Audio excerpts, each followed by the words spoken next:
Aging grandma's hair. So what a Dutch braid is you take the middle piece, and the middle piece goes over on the edges.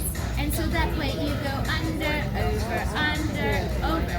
And but the trick is, so then you have, I actually kind of want to know this to do my grandkids. yeah. And then when you pull your piece at the end, you pull out your pieces a little bit, so you have more dimension. Now the thing is, the way you do this is she would flip her hair over, so she put your hair down a little bit. Yeah. I love it. You're amazing. You're my favorite.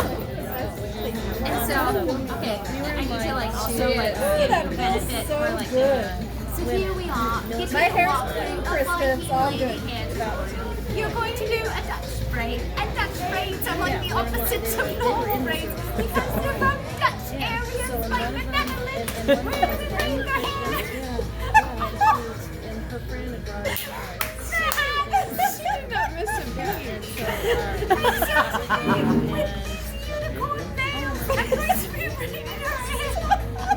You had to make sure you went over what happened. Upside down. I think everybody. I think we're like tired. Inside out just for me to wear today. A little vortex section. She's well sucking up. Thank you. More vegetables. Cynthia, what'd you get? It's a white sangria.